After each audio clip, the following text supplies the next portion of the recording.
So a little bit about the world we're playing in. This is now specific to us, okay? Our game of Starfinder takes place in the established world created by Paizo, okay? With a couple of changes that I don't know that I've made yet, as is pretty typical for me, okay?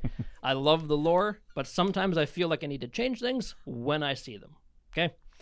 The universal history is thankfully pretty brief, and that's not really by choice.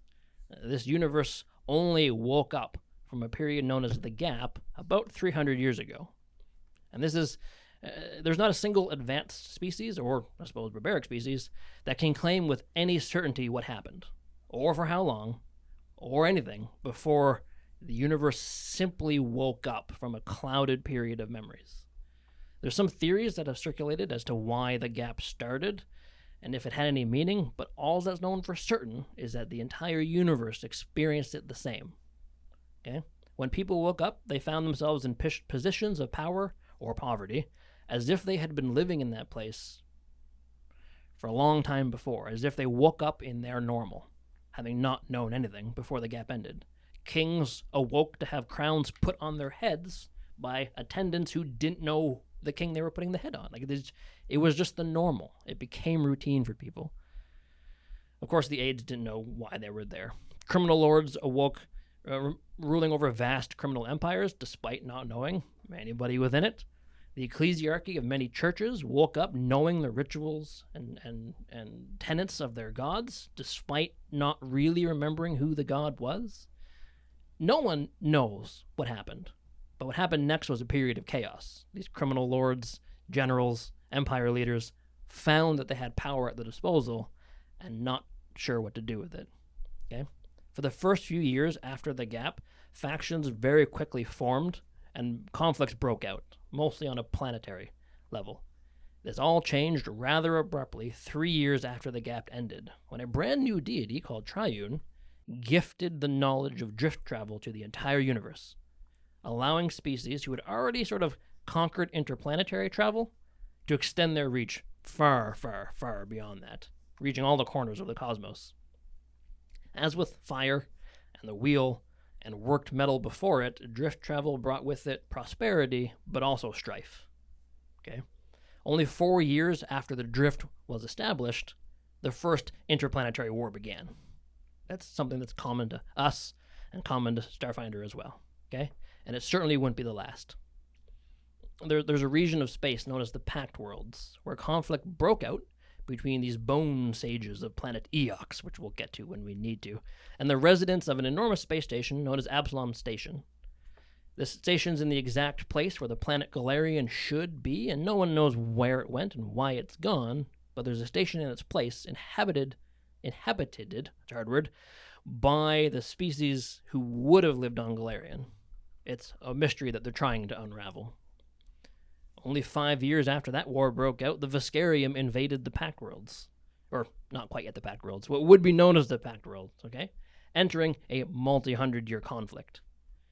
Eventually, many of the planets within what is now known as the Pact Worlds banded together to try to defend themselves from the Viscarium, including the Bone Sages that attacked in the first place. Alliances formed, rose, and fall. And that's pretty common. For nearly 2 centuries, the Viscarium and the Pact Worlds were at war, and other interstellar entities made themselves known, such as the Aslanti Empire, a group of humans who claim to be from the original Galarian and are trying to take it back. Eventually, a new threat emerged, just a couple of years ago. A threat to all life, not just the Pact World, not just empires, but from single-celled organisms scuttling along the ocean floors to people overseeing huge empires, everybody was at threat by this invading force only known as the Swarm. It came from beyond the edge of the galaxy. No one knows where it came from or what it wants to do, but it was a semi-unifying force. The Viscarium and the Pact Worlds actually ended up working together now, having a united enemy to deal with. But the universe isn't all cosmic and interstellar threats. Most people in most places are just trying to live. Get out of here, phone. Jeez Louise. That's my fault. There are dozens, if not hundreds, of civilizations spread all over the universe.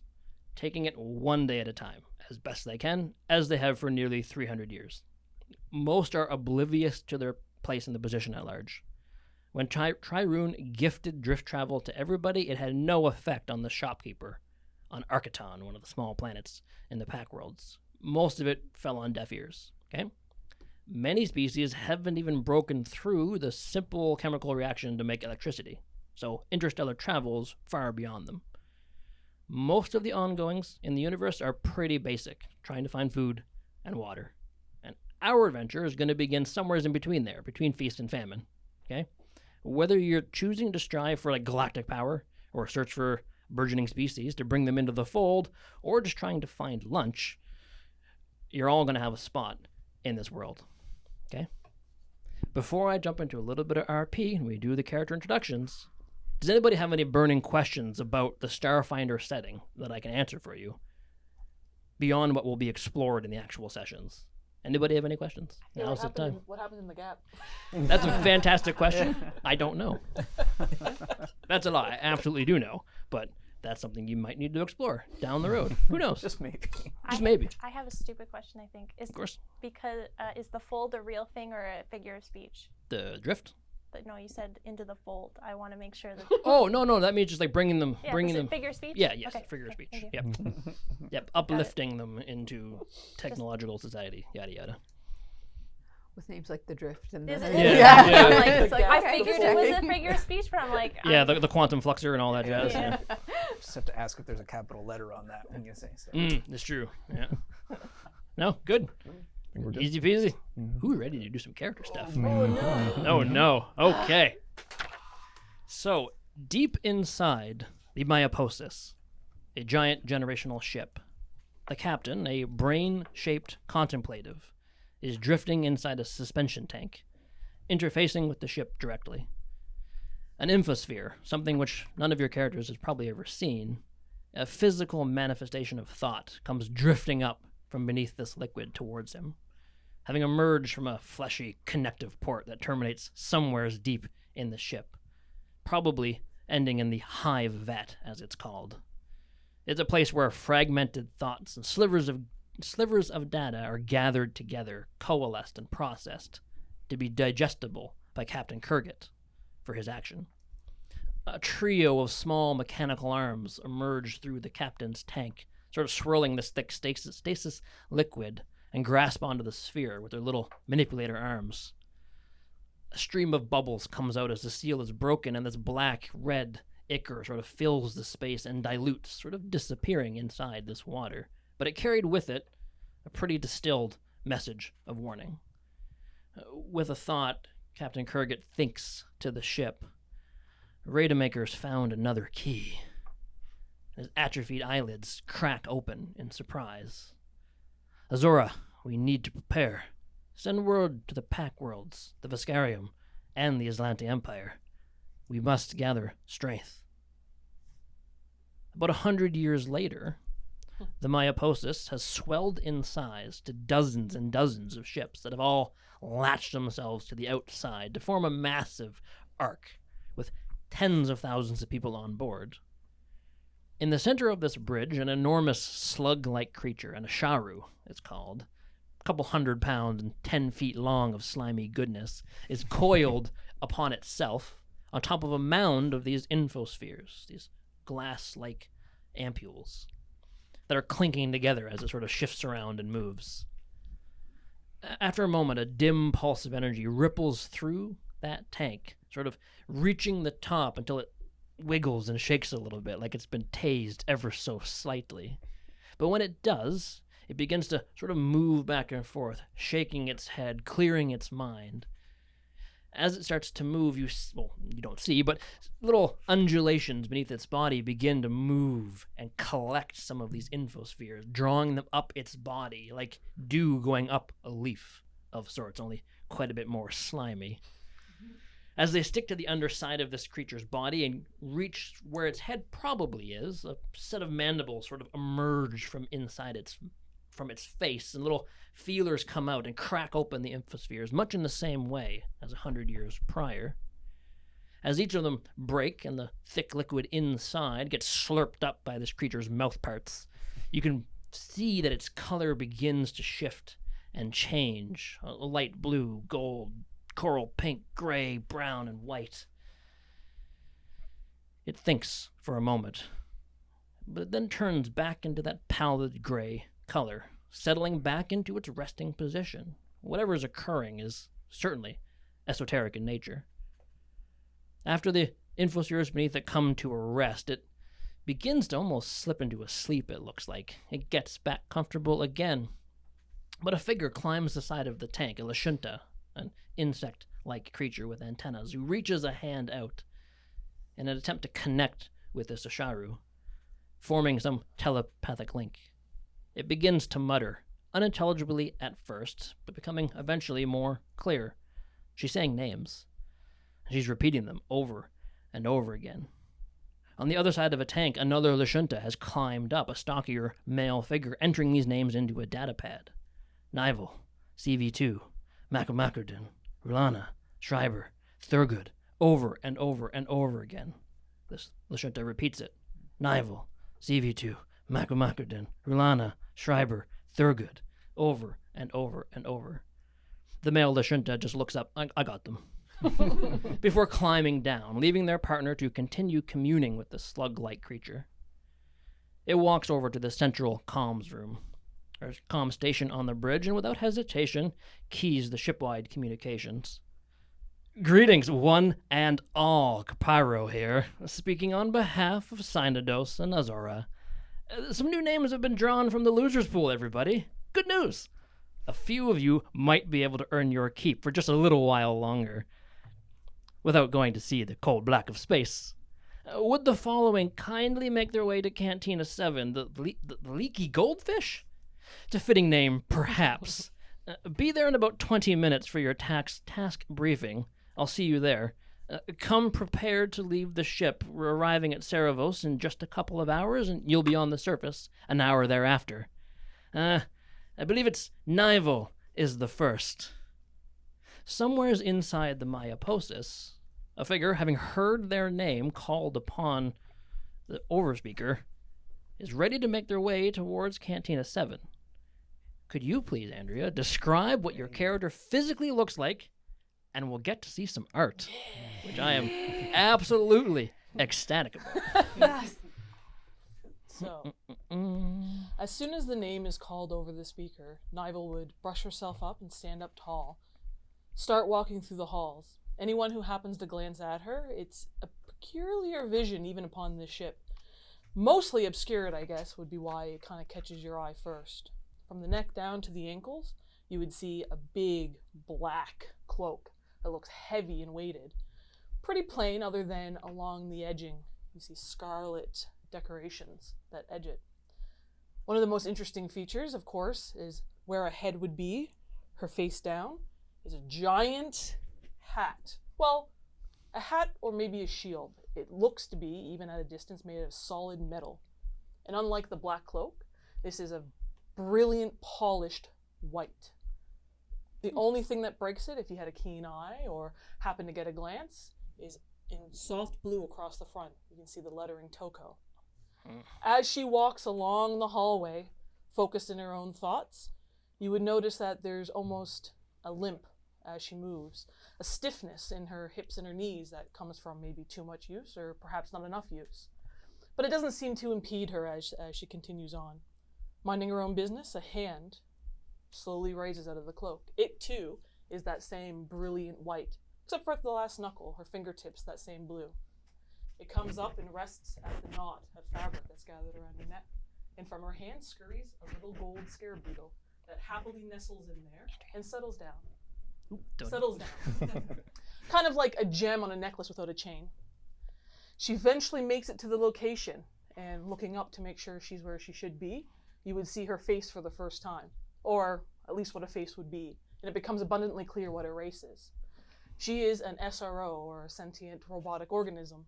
For where a nose and a mouth would be, instead you see a triangular vent, perhaps a speaker, and where one eye would be, you see one ocular camera. Blue, focusing, unfocusing. Where her other eye would be is nothing. One camera was good enough. She eventually sees where she's supposed to be called and directed, and she stands perfectly still, all movement completely ceasing in an eerie way, and says, "Hello, I am Nibel." Beautiful. And here's some fantastic art. So I'm going to keep everybody in suspense even longer. Oh no. Stop it! Everybody here has not seen the art. They've all seen their own personal arts, but this is the first time that everybody has seen Nival. And in just 5 more minutes, no, I'm joking. Here it is.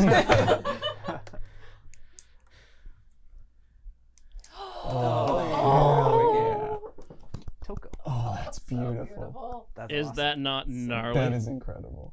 That's awesome. Oh my gosh. Good job. I'll even replace the logo above your name with the little...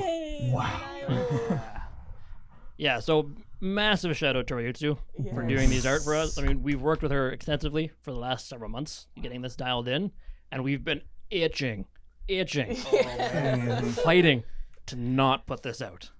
Yeah. It is incredible. It is incredible. Yeah, I'm excited. You already saw it and you're excited. So that is Nival. The next person to have heard their name being called would have been CV2. Doot. I'll hide that. So what do we see, Zach? All right. Moving their way through the spaceship. All right.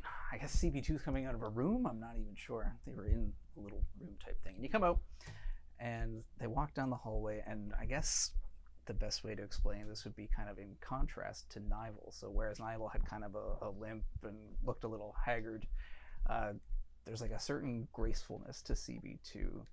There's almost no sound of footsteps. They're walking almost like a dancer might. Oh, sorry. I'll be a little louder. They're walking almost like a dancer might, or someone who's really familiar with something like Tai Chi, just with an absolute grace to every single one of their movements. And part of that's because you can see as you look up, they're wearing robes. Almost, if you're familiar with it, it'd be like a clerical type robe. There's greens and there's golds and there's reds, and they have like a cinched belt at their waist. And as you come up higher, it's more of a form-fitting type vestment at the top, and there's like armor, gold-plated armor on the shoulders, and but then you get to the head, and CV2 is clearly humanoid, but is not a human. For one, CV2's skin is like a burnished bronze, almost a goldish, greenish, a little bit weathered. It's hard to tell exactly what color it is because it really reflects all the light that you see coming down the hallway. So when it walks under a blue light, you see a blue tinge. When there's an orange light, you see kind of an orange tinge.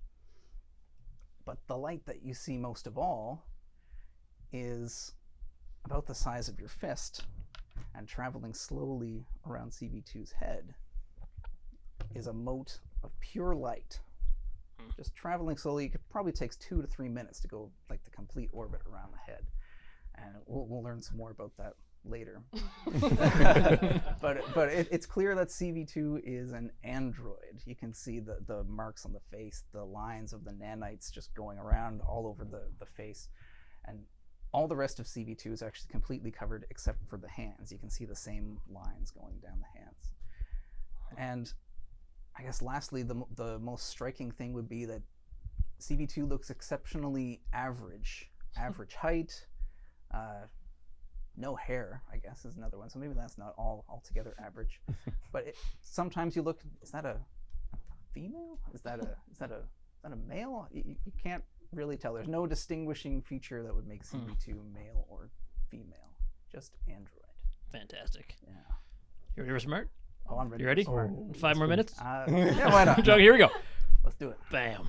Oh my god, it's so good. Oh, what's Rachel Oh my god. Oh, it's so my good. That's Yeah. incredible. Oh my gosh. I like the little smaller ones. Yeah, right? Yeah. That might come into play later too. It's so fantastic. Oh, I didn't mention I should have the sclera of the eye. So what we would call the white of the eye is black, and the pupil is kind of that whitish, bluish, and it looks fantastic. Bald is beautiful. It's so very true. Gold is Get, beautiful. get that trending. There's CV2. CV2, fantastic. Doot. Marvelous. the next name called, one of our diminutive members, Maku Makadin. Oh, Who do we see gathering their supplies, heading to the So- cantina? Maku is like already prepared. As soon as he hears his name, he is ecstatic to leave. So like all of his 6 arms are grabbing at the door to get out and just runs down the hallway. As he comes out, you see a very, very furry, probably 2'9" character, very, very short. He is this, not, I wouldn't say bright, but definitely eye-catching coral color all through, lighter on his face parts, and then darker like in his back and on his armpits and things. He is wearing absolutely no clothing except for one of his favorite scarves, which is like this opalescent kind of whitish blue color. And trailing behind him is a little robot that's just clicking with like, it almost looks like a creepy little spider that's just clicking behind him. And to anyone who's familiar, he's clearly a Skittermander. Big eyes. He's got the biggest smile that's taking off his like whole face, and he'll like burst himself into the room and be like, "Hello, new friends." And turning to see at the door, Maku arrives. Boop. Got the nerd. The delay. Oh, he's so cute. Oh, that's awesome. So good. Beautiful. I like the snaggle teeth. Mm-hmm. Yeah. Yeah, right. Awesome. Love the visor. I love it. Yeah, it is absolutely adorable. Skittermanders are super, super cute. And I can't wait for you to start like, eating things, just in general. All of the things. It's absolutely fantastic. Next up, we have Jackie's character. Could you please describe yourself getting ready and heading towards Cantina 7? Yeah. Please. So when Roulana hears her name called, she would have been lying in bed, kind of having a rest, and gets up and tightens the buckles on her boots. They're quite militant-looking boots, leather, but obviously very well worn. She's wearing, a standard issue spacesuit looking. So black with some purple padding on it, buckles up the front, and the only thing that really stands out about anything she's wearing is the bracers that she adjusts on her wrist. And they look almost scarab-like in color, so they're that iridescent black and look like almost like scales layered on top of each other with a red gem inset at each wrist. She's also got a ring on that would catch your attention. It's a very brilliant kind of teal or turquoise orb. And as she walks down the hall to Cantina 7, her skin is just really pale gray, as is her hair. Like they almost blend together. But when she walks under the light, you can see that her hair is kind of darted with light steel blue. And on one side, her hair is all braided back, almost to show off the scar that's running from her eye down the side of her face and to her neck. It's quite clear that this could have been a deadly blow. The scar could have caused the end of her life. She walks with an air of confidence that belies her age. Her eyes are clearly darting around her to make sure she's aware of everything that's going on around her as she walks. And they're a quite striking blue, very similar in color to the ring that's on her finger. And she's just clearly aware of everything, walks into the cantina and has a seat without saying a word. Classic badass. I love it. Yeah. Alrighty. Here is Roulana. Oh, Oh, fantastic. Incredible. Oh, nice. she's so gorgeous. I'm already personally in love with your character.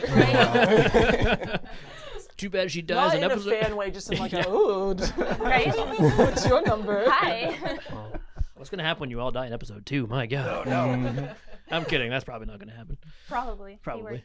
No, it's fantastic art. It's a very striking figure right there. Mm-hmm. Don't you already have the art popped up by her name? Of course, Yeah. I'm on the ball, Just man. noticed In that. terms of stature, she's quite tall, so 6'2", very athletic build, but obviously on the lean side, like probably had to fight for her food. So scrappy looking, but obviously strong. I forgot to mention that about Maku. Maku's the complete opposite. He is chunky to a point where you're going, is that all fur? Or are you like... Are you fluffy or fluffy? Yeah. Exactly. Yes. Good to know. The character's race is a Demai as well. So she's Yeah. from a fairly isolated planet. Likely have not seen many of her type. Fantastic. So cool. Boop. Next up, hearing their name called is Doc. You're up, Cam. So, one sec here. Okay. You see coming down the hallway this long and lanky looking figure. Long and lanky for what they are. Yosaki. You can tell by looking at them that they're used to this kind of environment, that they've grown up in some kind of low gravity world or station. Judging by how comfortable they are in the compact quarters and everything, it's definitely someone who grew up in a station or on a ship. You're not super familiar with them, the species, but they're definitely in their late 20s, maybe early 30s. And they have this air of, I know more than you. And Fantastic. they're not afraid to show that. They have a number of vials attached to one hip, a scanner in hand, and what looks like some kind of strange auto-injector attached to the other hip. When you make eye contact with them, you get a look of what seems to be excitement and what you think might be a little bit of fear or sadness, which flashes away before you're really able to make sure or tell what that is. They're not exceptionally tall, but they're taller than what you thought Yusoki would be. And he just walks into the bar. Fantastic. Let's get a good look at Doc. See you, Doc. You ready? Everybody? Very Do you excited. want me to press the button? Yeah. Yeah. Jesus, man. Oh! Hell yeah. Dapper. He is dapper. Little rat boy. Incredible. Oh, Doc. Wow. Look Yeah. at me. I'm smart Mhm. and I'm handsome. Yeah. Yeah. So we got two sort of short pints in the party, which I love to see. Mhm. Yeah. You're probably taller than me. Yeah. Yeah. We have a range of We do, heights. yeah. There's some big people. Nigel, Speaking of which, I was saying, Nigel also is like average, probably CV2 height. Okay. yeah. Good. I thought you'd be like, does look like an upstanding mouse man. He does, eh? Yeah. Just got the hair slicked back just right. Oh yeah. Probably Right. looks good in the suit and tie. Spent But way too much time in the morning. Yeah. Just making that just exact. yeah, would probably look good in a suit, but would never wear one. I imagine. Yeah, Like that's would show up at the formal thing in like nice jeans and the button up. Mm. Yeah. Yeah. Yeah. Oh, Patch. Exactly. elbows, Yeah. yeah. The T-shirt that looks like a tux. Yeah. Fantastic. We're gonna make Doc disappear as our final member of this party. And speaking of big boys, Thurgood, what do we see marching their way towards Cantina 7? Well, we start stationary because kind of tucked away in an alcove, we are interrupting a business meeting. There's a large figure sort of hunched in the shadows, and they're speaking into a device on their wrist, a large wristwatch. And, hey, pal, I'm going to stop you right there. Yeah, I got somewhere to be. Yep, yeah, I know I'm a star. Hey, all right, I'm just going to hang up. See ya. And sort of running a hand over their face and standing up and cracking their every bone in their back is an 8.5-foot tall uplifted bear. His fur is sort of like a hazelnut brown, and then going into a sort of lighter honey color on the muzzle and around the eyes. His outfit is business casual, very understated. He is wearing a white button down that's sort of unbuttoned several times to sort of account for the broadness of his body. And he's wearing like gray slacks. Pretty understated. But there's a couple other markers, branding, if you will, on him. He has at his waist, there is a device that the technically minded might recognize as a camera drone that's all compact and with him. The watch in question is very large, also understated, but clearly probably pretty expensive. And it has sort of this neon blood orange interface that has some sort of corporate symbol on him. And that same corporate symbol is also embroidered on the pocket of his button down. As he gets going, sort of walking down, he moves through what is a very small hallway for him, with sort of this loping grace. He has the sort of naturally stooped posture, but he's used to moving around on spaceships for sure. He has sort of a formerly athletic build, if that makes sense. He's very much the vibe of like Mr. Incredible in like the Insuricare before he's at the very beginning of the movie. That's sort of the vibe here. Yeah, and he's just making his way. The lights sort of pass over him and illuminate another large scar. A lot of scars in this party. That kind of runs all the way down his left-hand side. It's pretty ugly. It looks like maybe shrapnel or something. Starts right around the jawline and then disappears below the collar line, probably continuing well past. As he's making his way down to the cantina, there's a few hitches in his movement. It seems like he sort of coughs and then winces and then moves on. And eventually he makes his way into the cantina and he sort of says, mock salute to anybody who's looking. Thurgood Vale. Fantastic. Let's take a good look at Thurgood. Oh, yes. Doot.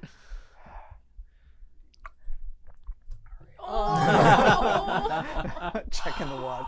This has got a little sign going on. Oh my gosh. Yeah. There's the guy. Yeah, that's a bear that's seen some shit right there. Got places to be. Oh my gosh. That's amazing. All the art is so good. He is throwing like mad Mr. Incredible vibes. Yeah, I kind of realized. I was like, oh, damn. I love it. Mr. Incredible. Well, here's the thing. Oh. Now, I can finally show to all of you for the first time, although I flashed it at many of you, the full art picture of all, it's true, of all the characters together. For the first time. Here we go. Ready? I'm going to do it. I swear. Oh no, where'd it go? It disappeared. Shit. Oh no, it's gone forever. Oh, no. I'll make it appear. Doot. There it goes. All right. Oh, my God. That's awesome. Look at our sci-fi. I'm even going to do this. Heyo. Wow. Gonna bring it up full screen. Whoa, I'm going to make it a little bit bigger. Fucks with the overlay a little It bit. fucks with the overlay a little bit, but It does not matter. so can I good. put it on the That's top? Is there a awesome. top button? Oh my god. There should be. I'm just going to do that. There we go. Ryutsu is amazing. I could just, Ritsu is amazing. I could just sit here and watch this. This yeah. is the stream for the next 20 minutes. Yeah. It's just, I can't, I'm not going to fuck with it too much, but there it is. I'll just put CV2's face over top of CV2. Double Sure. CV2. Yeah. so good. Wow. So there it is. That is the entire group for Multiclass Act on display for the first time ever. I want that as a framed poster. Yeah, I know. Yeah. Oh my gosh. I'm going to put it back down to where it goes. Amazing. Beauty. No, only a few more hours, weeks, and months to go. I'm joking. So in 2 weeks' time, we're going to be back here again. Same bat time, same bat channel. 1 noon ET to start our first actual session on July 17th, where we'll see where this ragtag group of people are going to go. We'll see what awaits them on the planet of Cerevo, which they are abruptly going to find themselves on pretty soon. I'm very, very excited to finally get started. I'm really happy you guys are all part of this project, truly. Absolutely. This has been such a long time coming. Like, we've been at this for well over a year. And then restrictions and lockdowns and things happen, and we finally get to start. So I wish we could have started a long time ago, but I did say last year, mid-July. You did. And here we are. We are right on time. So, without further ado, we're going to be ending the stream now. This is about half as long as a normal stream, but we did half as much stuff.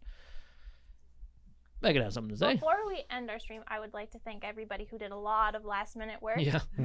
Cam for making these overlays in less than a week, and to Jesse for doing the same thing with our logo.